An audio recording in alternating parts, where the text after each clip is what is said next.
Bueno, vamos a comenzar con discipulado. Es importantísimo el discipulado. Miren, cuando empezamos a preparar los líderes para el ministerio con los jóvenes, les hablamos de que hay 2 columnas y una base. La columna del evangelismo y la columna del discipulado, pero siempre tiene que estar bajo la base de líderes preparados, líderes entrenados. Y cuando yo veo el discipulado, pienso en lo que ha sido el discipulado a través de la historia.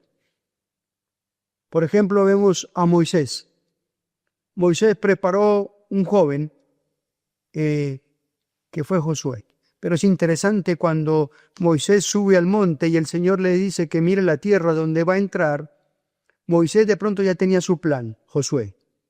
Pero él le dice al Señor algo en oración: Señor, por favor, un hombre que entre y saque a tu pueblo para que no sean como ovejas sin pastor. Moisés sabía claro que el que tenía que elegir era Dios. Y de pronto hubiera podido pensar en otros hombres, pero Dios le dijo: toma a Josué. Y Moisés discipuló a Josué. Y la palabra de Dios dice que después Josué entró a la tierra prometida y formó hombres. Pero el libro de los jueces, la época más triste para el pueblo de Israel, una de las épocas más tristes, donde cada cual hacía lo que quería, dice la Escritura, fue una época que, si ustedes leen el capítulo 1 y el 2, dice que se levantó una generación que no conocía a Dios ni le amaban. ¿Qué pasó? Se cortó el discipulado. Es fundamental. Por eso vemos a Elías con Eliseo. Por eso Juan el Bautista tenía claros sus discípulos. Pero a estos discípulos, en un momento les dije: he aquí el Cordero de Dios que quita el pecado del mundo. Siempre mostraba a Cristo. Pero Cristo también tenía sus discípulos. Él sabía que eran los hombres que iban a transformar el mundo. Pero eran hombres comunes y corrientes. Nosotros a veces vemos a los discípulos como los grandes héroes perfectos. Pero no se olviden de Pedro, aquel hombre que fue transformado por la palabra de Dios y después de la resurrección de Cristo, Pablo. Pero siempre me lleva a pensar en Juan. Si nosotros vemos a Juan, lo conocemos como el discípulo del amor.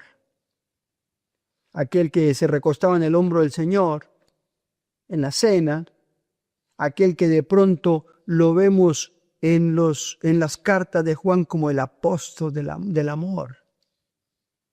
Pero fue el hombre que en un momento le dijo: Señor, quiere que oremos para que descienda fuego del cielo. Fueron hombres transformados por el discipulado, por la palabra de Dios, eran unas joyitas. El discipulado de Pablo a Timoteo. Pero también era un joven con sus luchas, por eso lo anima: viva el fuego del don de Dios que hay en ti, capítulo 1. Tenían temor, tenían miedo, era una época difícil de vivir por causa del Evangelio. Es importante el discipulado. La gran comisión en Mateo capítulo 28, versículos 19 y 20, nos muestra: vayan y hagan discípulos. El evangelismo y el discipulado no son 2 mandamientos separados. La gran comisión incluye alcanzar al incrédulo a través del mensaje y discipularlo, entrenarlo con principios básicos, fundamentales de la fe. Básicos mientras empieza a crecer, pero que son fundamentales. Primero, ¿por qué el discipulado? Porque es un mandato de Dios. Mateo capítulo 28, 19 y 20. Hacer discípulos. Porque Cristo lo vivió. Si nosotros vemos el Sermón del Monte, nos muestra cómo enseñaba a aquellos discípulos, los formaba, lo vivía. Él lo vivió, les enseñó, gastó la mayor parte de su tiempo en sus discípulos. Oraba por sus discípulos, los formaba, los exhortaba, los animaba, les enseñaba. Y la meta para nuestras vidas es que seamos semejantes a Cristo. El discipulado es fundamental. Es fundamental.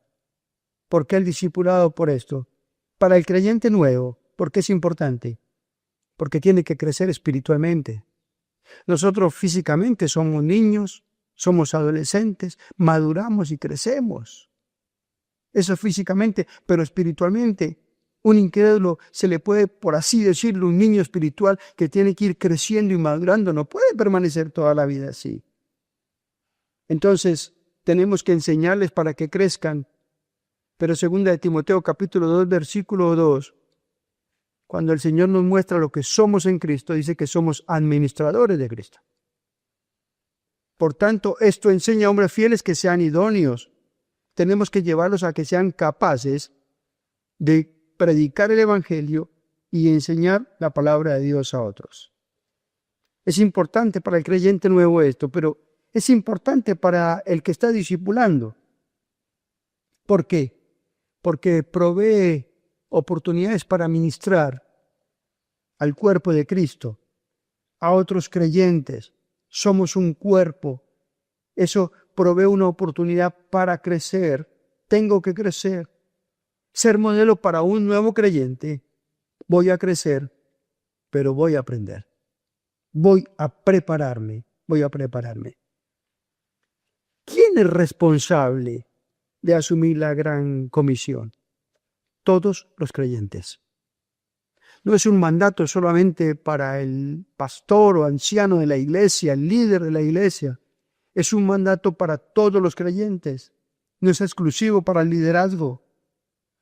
Ahora, no consiste solamente en tomar un curso, hago 5 pasos de discipulado. Se trata de un proceso que dura toda la vida. Miren, la consejería bíblica es fundamental en la iglesia. Hace poco estaba viendo y estudiando sobre la consejería bíblica y un pastor decía que el 85% de los problemas con los que llega la gente a la iglesia se soluciona con la palabra de Dios. Y hay un 15% que se soluciona con la palabra de Dios más un médico. Entonces necesitamos estar preparados, y no es 5 pasos, 6 pasos, sino prepararnos para el aconsejamiento. Hoy los discípulos nos llegan con ataques de pánico, con ansiedad, con depresión y con una cantidad de problemas y adicciones que no le podemos decir, memorizar 5 versículos y ya está. Tenemos que prepararnos. El proceso es distinto en cada persona. Hay personas que de pronto crecen más rápido que otros. Entonces, tenemos que entender eso y trabajar con el discipulado hasta que llegue a amar a Cristo con todo su corazón, amar su palabra, amar la iglesia y amar al mundo perdido. Discipular es ayudar a alguien no a que sea a nuestra imagen, sino que sea la imagen de Cristo. Eso es discipular. Ahora, ¿qué significa discípulo? ¿Qué significa discípulo? Es una palabra que ha abundado en el primer siglo. Abundaba en el primer siglo, en los tiempos de Jesucristo, y era una persona que seguía a alguien, no por capricho, era una decisión personal para seguir a alguien para aprender. Ahora, no era un aprendizaje formal en una escuela. Había que seguirlo, se formaba una relación de compañerismo del alumno y el maestro. Seguía al maestro. Lo primero es que seguía al maestro. Aprendían todo en cuanto a su vida. Aprendían cómo vivía, lo que hacía, lo que era un seguimiento en ese primer siglo de los discípulos a su maestro. Por eso es interesante que nosotros vemos algo de los discípulos con Cristo, pero no me imagino lo que haber sido el día a día, cómo aprendían, cómo vivían, lo que hacía. Segundo, aprendían todo el estilo y lo transmitían a otros. Ellos desde que empezaban a andar con el maestro o con el que los discipulaba, empezaban a compartir con otros lo que vivían. Tenían una relación personal con esa persona. Los discípulos tenían una relación personal con Cristo, eran consagrados a servirle y sumisos a su autoridad. Eran sumisos a su autoridad, obedecían, seguían. Algunos de los errores hoy en las llamadas iglesias, porque a veces hay lugares que no es una iglesia espiritualmente hablando sana.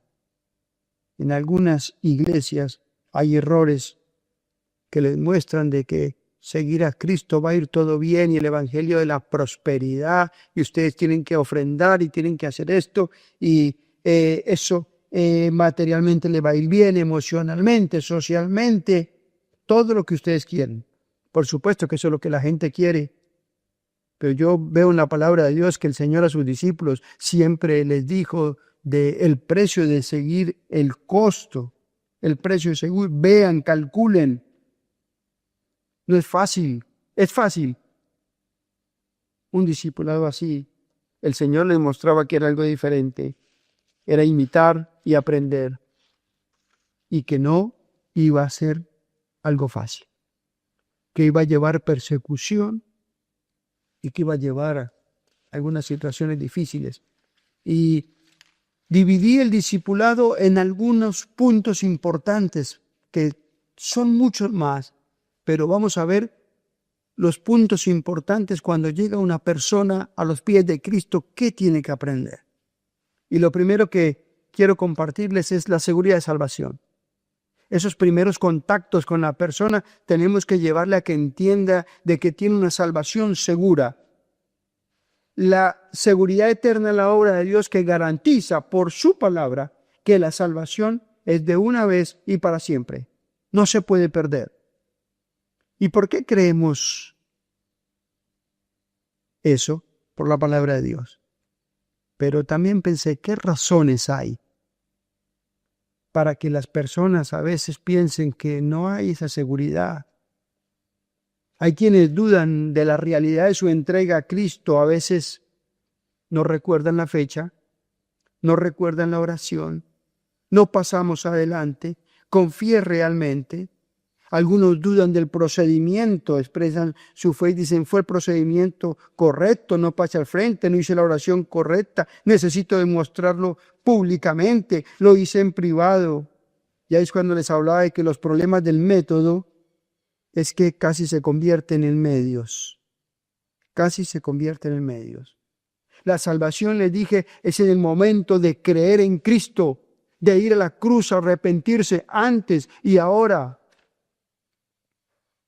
No es el método. Por supuesto que podemos usar métodos de pasar al frente, de levantar la mano para después poder hablar con esa persona. Pero tenemos que predicar un evangelio claro, que no duden. Y las personas a veces quedaron con la duda, pero no pase al frente, no levante la mano. No. Tenemos que compartirles de que la salvación es algo seguro. Y no importa el método o las formas que utilicemos en nuestras iglesias. Lo importante es que tramitamos la seguridad de la salvación. Ahora, a veces hay dudas de la salvación porque el pecado entró en la vida del creyente y es un pecado, por así decirlo, serio. Y la persona empieza a dudar de su salvación. ¿Y por qué duda? Porque hay dos cosas, y es que hay remordimiento y no arrepentimiento. Ustedes den cuenta la seguridad de salvación, como la presentó el Señor cuando lo llevó al aposento alto en la cena del Señor. Dice en Juan capítulo 13, cuando está hablando de todo esto, dice que con amor extremo os he amado, y empieza a lavar los pies de los discípulos, y en un momento Pedro le dice, a mí no me vas a lavar los pies, y el Señor le dice, si no te lavo, no tienes parte conmigo. Entonces Pedro le dice, lávame todo, y el Señor le dice, no, solamente es necesario lavar los pies, porque ya ustedes están lavados, ya fueron salvos, pero en el camino se ensucian. Ahí ya el Señor empieza a marcarle lo que es la la confesión y el arrepentimiento. De que en el momento en que somos salvos diariamente, por supuesto que tenemos que limpiarnos. Entonces hay gente que cree en la pérdida de salvación por el remordimiento. Y el remordimiento puede ser sincero, es un dolor, es una tristeza, pueden haber lágrimas, pero ¿cuál es la razón?